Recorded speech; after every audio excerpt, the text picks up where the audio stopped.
वृंदावन विहारी लाल की जय। जय राधा रानी की जय श्री गुरुदेव भगवान की जय। श्री राधे राधे।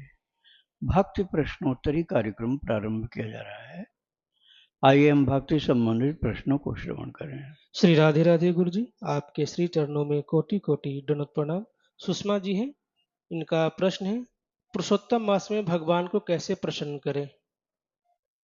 राधे राधे। पुरुषोत्तम भगवान का ऐश्वर्य से भरपूर प्रभु का कृपा भरा रूप है। पुरुषोत्तम, देखो, एक पुरुष होते हैं, जितनी आत्मा है, यहाँ पर द्वैत सिद्धांत पुष्ट होता है, तो वो सब पुरुष है। और सब आत्माओं का जो परमात्मा है, क्षेत्रज्ञम चापिमाम विद्धि सर्वक्षेत्रेषु भारत, गीता जी की 13वें अध्याय में भगवान ने कहा सर्वक्षेत्रेषु भारत, सभी क्षेत्रों में जो क्षेत्रज्ञ, एक क्षेत्र का क्षेत्रज्ञ आत्मा है और सभी क्षेत्रों का क्षेत्रज्ञ परमात्मा पुरुषोत्तम है। तो पुरुषोत्तम अर्थात सर्वाधीश्वर, सबसे महान जो श्रेष्ठ स्वामी है। तो ये पुरुषोत्तम मास जीवों के कल्याण के लिए आता है 3 वर्ष के अंतर के बाद, चतुर्थ वर्ष में। तो ये भक्ति के लिए समझ लो है, बंधन वाला कोई कार्य इसमें नहीं किया जाता है, जैसे शादी का कार्यक्रम नहीं होता इसमें। और जितने मोक्ष संबंधी भक्ति संबंधी कार्य होते हैं, यज्ञ हवन दान पूजा भंडारा कीर्तन भजन कथा, ये सब होता है। और इसमें आप जितनी क्षमता प्रभु ने दी है उसके अनुसार पूरा का पूरा समर्पित होइए। यदि संभव हो तो किसी भगवत धाम में जाकर, श्री वृंदावन धाम में, अयोध्या जी में, जनकपुर में, जगन्नाथपुरी में, चित्रकूट में, द्वारकापुरी में, जहां आप जा सकें। और नहीं तो अपने जहां रहते हैं वहां भी कर सकते हैं। मुख्य है कलयुग की साधना कीर्तन, नाम कीर्तन, उसके बाद गुण कीर्तन। गुण कीर्तन में कथा आती है, तो गुण कीर्तन में कथा, और नाम कीर्तन में जो नाम आप चाहें वही नाम प्रभु का, राधा राधा, श्री राम जय जय राम, हरे राम राम राम हरे हरे, हरे कृष्ण कृष्ण कृष्ण हरे हरे, जो भी नाम आपको प्रिय है उस नाम का कीर्तन करिए, करवाइए, और उदारता पूर्वक उसमें भक्तों का और भगवान का सम्मान हो, सेवा हो, जितना संभव है। तो प्रभु प्रसन्न होते हैं, उन्हीं का मास विशेष है। राधे राधे। अतिरंजना जी हैं, जबलपुर से, इनका प्रश्न है, दीपदान ठाकुर जी के सामने भी करते हैं और नर्मदा जी के जल में भी करते हैं, कहीं भी जैसे गंगा जी, सरयू जी, यमुना जी में, और तीर्थ में रहकर जब भी करते हैं, तो क्या अधिक मास में यह सब करना बिल्कुल सही है? हाँ, दीपदान तो किया जाता, आरती, दीपदान, ये एक प्रकार के सिंबल है ये इस चीज का, कि हमारे अंदर जो अंधकार है उसको आप प्रकाशित कर दीजिए, अंधकार को दूर करके, इसी का प्रतीक है। ये पूजा करने में दीपम प्रज्वालय बोल करके दीप को जलाया जाता है।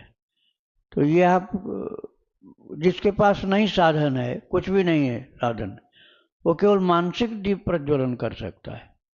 आंख बंद करके ध्यान करिए कि हम भगवान के सम्मुख दीपक जला करके और ठाकुर जी के हाथ का स्पर्श करा करके यमुना वही हमें दीप दान कर रहे हैं।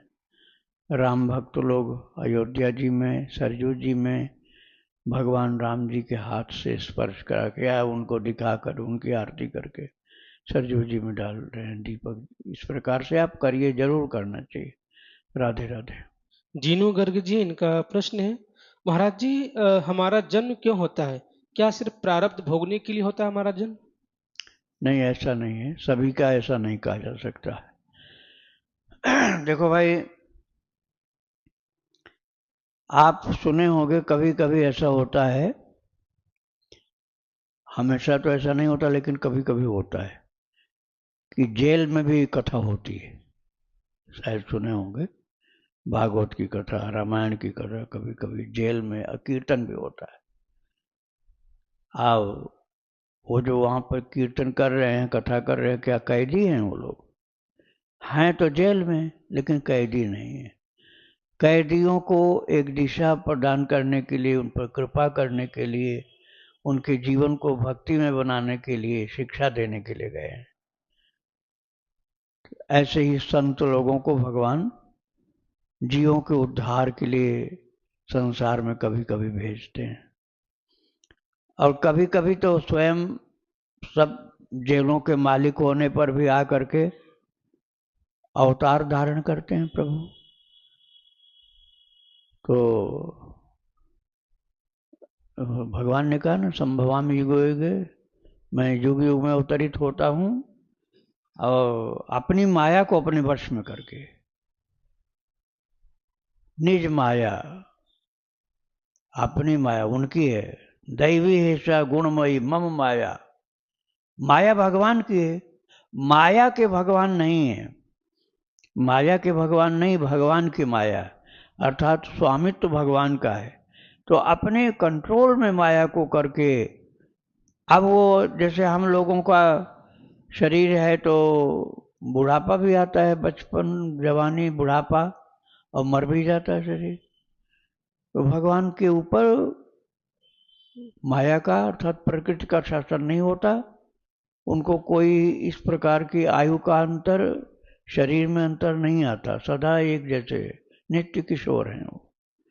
तो ठाकुर जी जब चाहते प्रकट हो जाते हैं, जब चाहते आप प्रकट हो जाते हैं। सारा संसार भले ही माया का खेल हो, लेकिन मायापति होने के कारण उनके ऊपर माया का कोई खेल नहीं हो सकता है।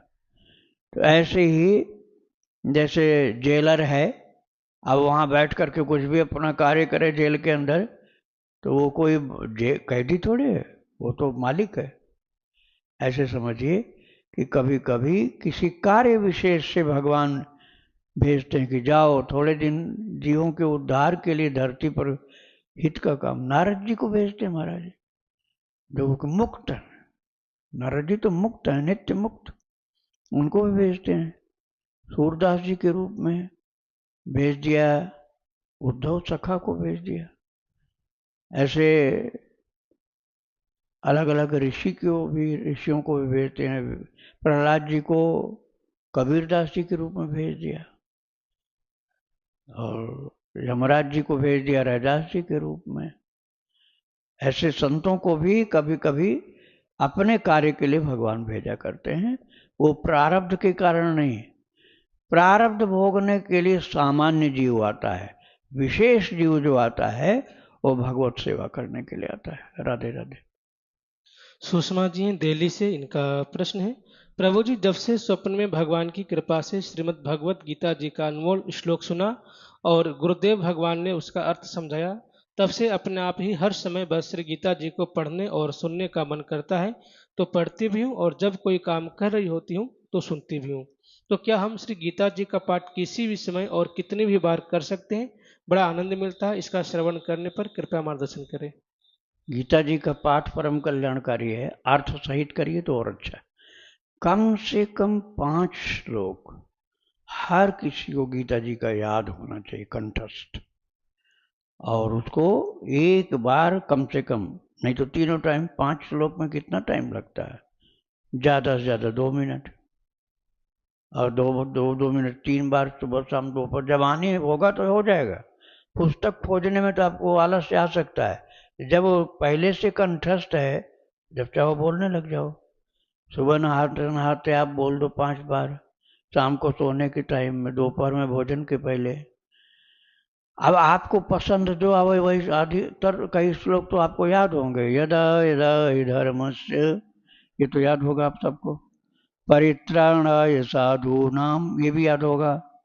सर्वधर्मान परित्यज्य, ये भी याद होगा शायद, नहीं तो अनन्याश्चिन्तयन्तो माम, ये श्लोक बहुत प्रचलित हैं, बहुत प्रसिद्ध हैं, इसलिए आपको याद होगा। और आपको एक क्रम से करना है, तो जहां आपको पसंद आता है वहां का गीता जी का श्लोक ले लीजिए। जैसे मैं उदाहरण के रूप में आपको बता रहा हूं, गीता जी का 18वां अध्याय जहां प्रभु का उपदेश पूर्ण हो जाता है, तो उपदेश पूर्ण करने के बाद कहते हैं सर्वगुह्यतमं भूय, ये 64वां श्लोक है, 18वें अध्याय का 64वां श्लोक। सर्वगुह्यतमं भूय शृणु मे परमं वचः, इष्टोऽसि मे दृढ़मिति ततो वक्ष्यामि ते हितम्। अर्जुन, तो मुझे बहुत प्रिय है। इष्ट, जैसे भक्त का इष्ट होता है, ऐसे भगवान कह रहे हैं मेरा तो इष्ट है, इष्टोऽसि में। ततो वक्ष्यामि सर्वगुह्यतमं, बहुत गोपनीयों में भी परम गोपनीय चीज मैं तुझे बताने जा रहा हूं। एक तो ये श्लोक हो गया, सर्वगुह्यतमं भूय शृणु मे परमं वचः इष्टोऽसि मे दृढ़मिति ततो वक्ष्यामि ते हितम्, एक हो गया ना, 64वां नंबर। अब 65वां, मन्मना भव मद्भक्तो मध्याजी माम नमस्कुरु, मामे वैश्य सत्यम ते प्रतिजाने प्रियोस्मे, 2 हो गए। तीसरा नंबर तो उसका 66 है, लेकिन मैं 5 में तीसरा बता रहा हूं। सर्वधर्मान् परित्यज्य मामेकं शरणं व्रज, अहम त्वा सर्व पापेभ्यो मोक्षयिष्यामि मा शुच, 3 हो गए। चौथा इसके बाद वाला ये है 67वां नंबर, इदं ते न तपस्काय न भक्ताय कदाचन न चाशुश्रूषवे वाच्यं न च माम योऽभ्यसूयति, 4 हो गए। इसके आगे यैमं परमं गुह्यं मद्भक्तेषु विधास्यति, भक्तिं मयि परां कृत्वा मामे वैश्यत्य संशय। ये जो मेरे भक्तों को सुनाता है गीता जी का उपदेश, वो मुझे बहुत प्रिय भक्त हो जाता है। 5 तो हो गए, लेकिन इस बात को पूरा किया है 6ठे में, अगले श्लोक में, न च तस्मान् मनुष्येषु कश्चिन्मे प्रियकृतमः भविता न च मे तस्माद् अन्य प्रियतरो भुवि। हे अर्जुन, जो मेरे भक्तों को मेरा उपदेश से गीता जी का सुनाता है, मुझे बहुत प्रिय होता है, ये तो पहले कह दिया। अब कह रहे हैं उसके जैसा दूसरा कोई प्रिय नहीं होता। न च तस्मान् मनुष्येषु कश्चिन्मे कृतमः, अब भाविता न ते तस्मान् भविष्यति, अभी तक कोई हुआ नहीं उसके जैसा प्रिय, और आगे इसके जैसा प्रिय कोई होगा भी नहीं, ये भी कह दिया। इसी श्लोक को पढ़ करके श्री जयदयाल गोयंदका जी महाराज ने गीता प्रेस खोला था कि मुझे गीता जी का प्रचार पूरी दुनिया में करना है।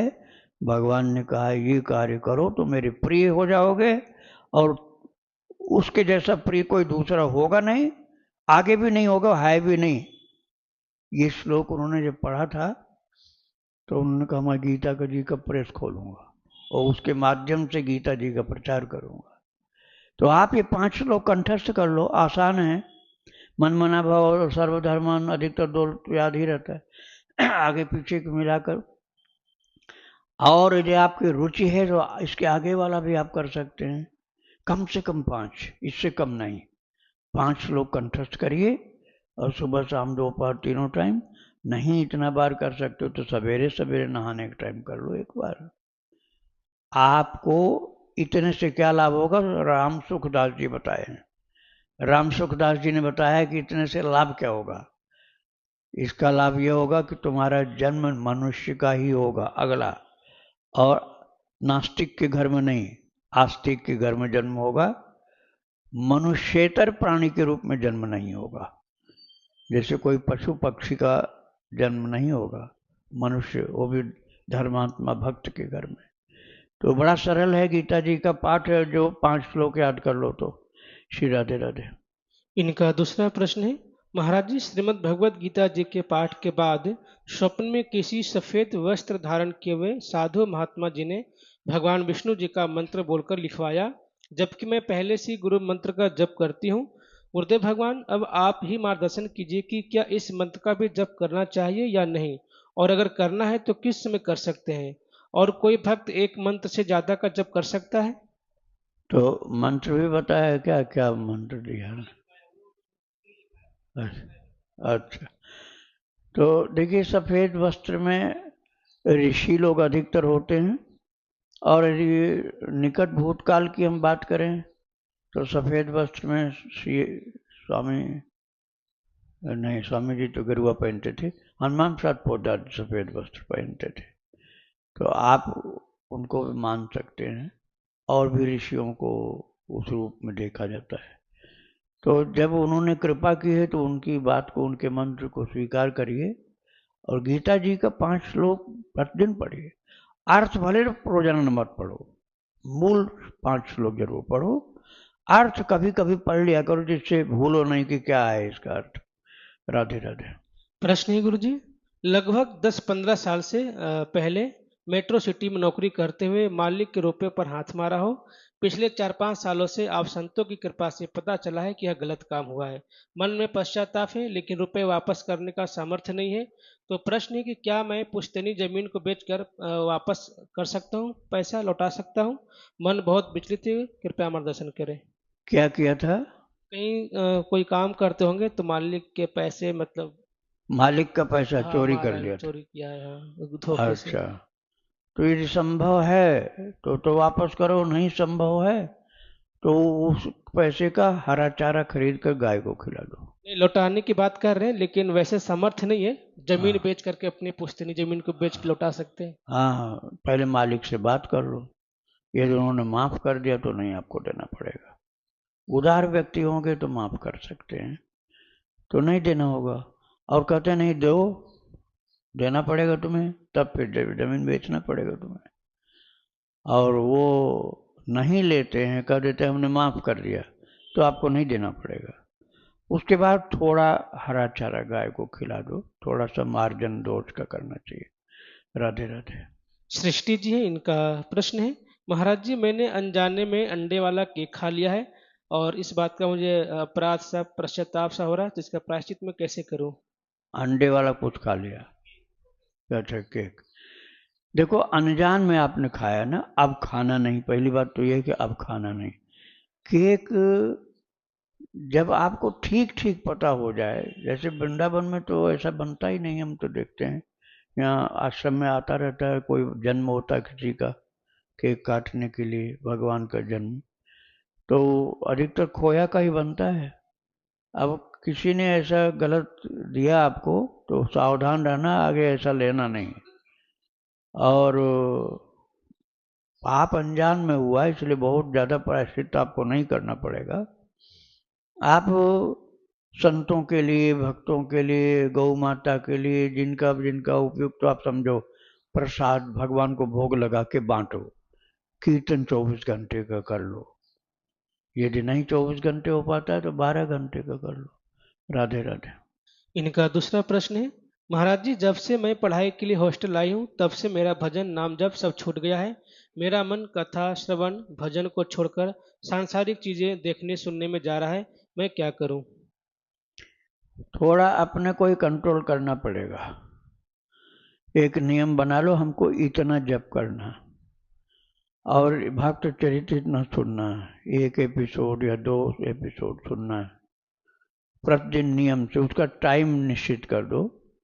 अब यदि आप उस समय लापरवाही करते हो तो थोड़ा अपने ऊपर कड़ाई करो, जैसे जलपान आज नहीं करेंगे, आज नाश्ता नहीं करेंगे, इस प्रकार से अपने को शासित करो तो सुधार हो जाएगा। राधे राधे। दिव्यांशी जी, इनका प्रश्न है, महाराज जी, जो षड गोस्वामी हैं वो सब गोपी भाव के थे, तो उनसे चलने वाली परंपरा कौन सी है? बात ये थी ना कि महाप्रभु जी ने गृहस्थ आश्रम को स्वीकार तो किया था, पहले उनकी शादी हुई थी, फिर बाद में त्याग कर दिया, संन्यास ग्रहण कर लिया, लेकिन गृहस्थ आश्रम को भी उन्होंने मान्यता दी थी। यहाँ तक कि चैतन्य महाप्रभु ने श्री नित्यानंद जी को जबरन तैयार किया कि शादी कर लो। और जो बैरागी थे पूरे, वो कह रहे थे महाराज आप हमारे अंदर कोई कमी देख रहे हैं, हमको विवाह करने को क्यों बोल रहे हैं? तो बोले देखो शंकर जी को विवाह नहीं करना था, शंकर जी को विवाह नहीं करना था, लेकिन भगवान राम ने उनको तैयार कर दिया कि विवाह कर लो। ऐसे ही मैं चाहता हूं कि तुम्हारा मन नहीं, लेकिन तब भी विवाह कर लो तुम। तो तुम्हारे द्वारा ये होगा कि एक जनरेशन पैदा होगा भक्तों का, संसार का लाभ होगा। तो नित्यानंद जी महाराज के माध्यम से, तो उस समय जिन जिन लोगों को, गृहस्थ लोगों को महाप्रभु जी ने इस कार्य में लगाया, वैरागी बना दिया, विरक्त बना दिया, वृंदावन भेज दिया, ऐसे 6 लोग थे। तो उन 6 लोगों को गोस्वामी कहा गया। वैसे अब गोसाई एक जात लोग मान लेते हैं, लेकिन गोस्वामी शब्द का अर्थ होता है गो माने इंद्रिय, इंद्रिय के स्वामी, जो अपने इंद्रियों का स्वामी, इंद्रियों का गुलाम नहीं। एक तो होता है इंद्रियों का गुलाम, मन में आया सो खाने के लिए चल पड़े, मन में आया जो वही खाने के लिए चल पड़े, तो इंद्रियों के गुलाम हो गए। अब इंद्रिय कह रही है कि तुम ये खाओ, ये जीभ ललचा रही, लेकिन वो गंदी चीज खाने को बोल रही, गंदी चीज खाने को, गंदी चीज पीने को बोल रही। तो हमने उसको कड़ाई से कह दिया तू चाहे जितना उपद्रव करे, मैं ये चीज को हाथ नहीं लगाऊंगा। आप फिर पहले तो संयम किया, अब बाद में मन से ही हटा दिया। तस्मात् त्वम इंद्रियाणादो नियम भरतर्षभ पापमानम प्रजयहीनम ज्ञान विज्ञान नाशनम। 3रे अध्याय में भगवान ने कहा तस्मात् त्वम इंद्रियाणि आदौ नियम में, पहले तो इंद्रियों को शासित करो और बाद में फिर उसको मन से हटा दो। तो उसको कहते हैं गोस्वामी, अर्थात इंद्रियों का जो स्वामी हो गया, अपने इंद्रियों को जो संयमित कर लिया, वो गोस्वामी। तो जो महाप्रभु ने 6 महापुरुषों को भेजा था, जैसे रूप गोस्वामी, सनातन गोस्वामी, गोपाल भट्ट गोस्वामी और महाराज भूगर्भ गोस्वामी, जीव गोस्वामी और रघुनाथ दास गोस्वामी। रघुनाथ दास, रघुनाथ नाम के 2 गोस्वामी थे, थोड़ा एकाध शब्द का ही अंतर था। तो ये सब उस समय थे, अब उन्हीं की परंपरा चल रही है, अब परंपरा चल रही है।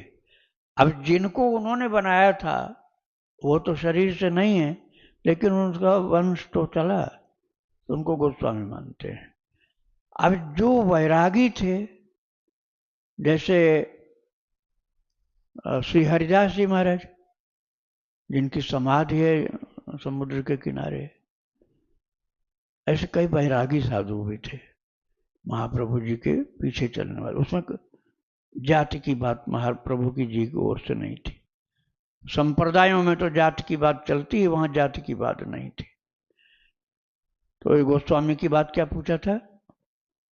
ये था कि जो षड गोस्वामी जी हैं, हाँ। उनसे चलने वाली परंपरा कौन सी है? परंपरा तो महाप्रभु जी की वही है, माधुर्य भाव की, सखी वाली। किंतु यदि कोई, अब जैसे एक उनके भक्त थे जो कृष्ण का नाम ही नहीं जपते थे, उनकी शिकायत हुई तो कहा कि अब देखो कल से तुम सीताराम नहीं जपोगे, कृष्ण बोलोगे। बोले प्रभु जैसी आ गया। फिर अगले दिन आकर रोने लग गए। मुरारी गुप्त उनका नाम था, मुरारी गुप्त। तो रोने लग गए। बोले क्यों रो रहे हो? बोले मैं आपकी आज्ञा का पालन नहीं कर पा रहा हूं, मेरे मुंह से सीताराम ही निकलता है और दूसरा नाम नहीं निकलता है। तो महाप्रभु जी बहुत हंसे, छाती से चिपका लिए। बोले तुम हनुमान जी के अंशावतार हो, तुम सीताराम ही जपा करो। तो ऐसा हठ नहीं था महाप्रभु जी का कि सबको गोपी भाव में रहना है या सबको राधा नाम जपना है, कृष्ण नाम जपना। अब मुरारी गुप्त को सीताराम जपने की आज्ञा दे दिया उन्होंने। तो जिसके अंदर जो भाव था, एक तो ऐसा था जो महाप्रभु से लड़ता था और डरते थे वो उससे, नहीं आपको ये खाना पड़ेगा, नहीं खाओगे तो मैं मर जाऊंगा, ऐसा था। तो उनका सत्यभामा का अंशावतार उनको माना जाता था। सत्यभामा जबरदस्ती करती थी ठाकुर जी के साथ ऐसे। तो चंदन का तेल, कई कई प्रकार का तेल, बहुत विस्तार से मैंने सुनाया वो चरित्र। 164 भाग में महाप्रभु जी का चरित्र सुनाया गया। तो जब बोले कि मुझे आपके चरणों का मालिश करना है, पहले तो कहलवाया, तो महाप्रभु जी को बहुत खराब लगा कि मैं सन्यासी हूं, तेल की मालिश करोगे तुम। तो उन्होंने उठा करके पटक दिया, उसको फोड़ दिया कि नहीं कराना है तो लो, फोड़ दिया। अब जाकर के पड़ गए भूखे प्यासे, दरवाजा बंद करके कमरे के अंदर। जगदानंद उनका नाम था, उनका नाम था जगदानंद। कायस्थ थे वो, लेकिन महाप्रभु को यहाँ जाति की बात नहीं थी, हर सब ठीक है, कोई भी जाति की। महाप्रभु जी उनको मनाने गए उनकी कुटिया पर, तो दरवाजा ही नहीं खोला उन्होंने। इतना ज्यादा नाराज थे कि दरवाजा नहीं खोला। बोले जगदानंद, मैं तेरे हाथ का भोजन करने के लिए आया हूं, तो जल्दी भोजन बना, मैं स्नान करने जा रहा हूं। अब तो सारी नाराजगी भूल गए, सारी नाराजगी भूल गए जगदानंद कि महाप्रभु जी मेरी कुटिया में आए। जल्दी से नहा धो करके भोजन बनाना तैयार करना शुरू किया। और महाप्रभु जी आए तो बन चुका था भोजन।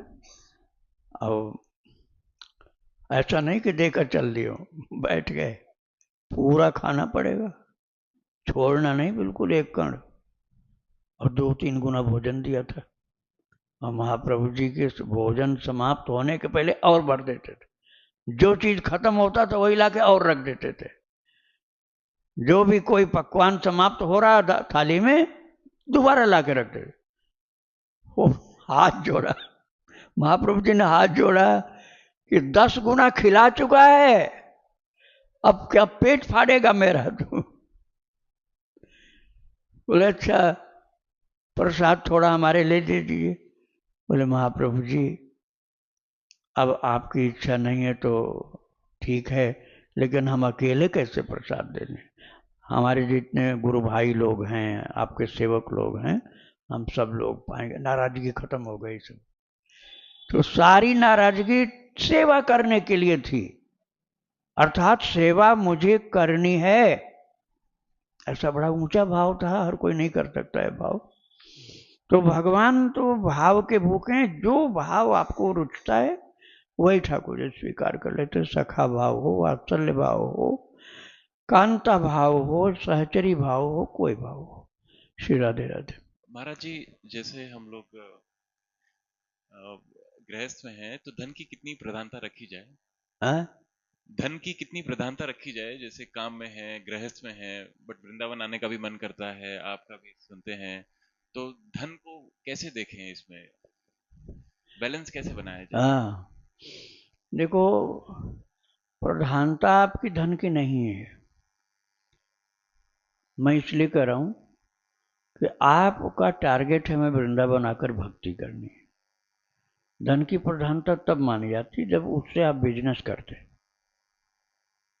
अर्निंग करना, और अर्निंग करके और ज़्यादा हमको शेयर मार्केट में जाना, और ज़्यादा पैसे कलेक्शन करना, और ज़्यादा बड़े बिजनेस करना।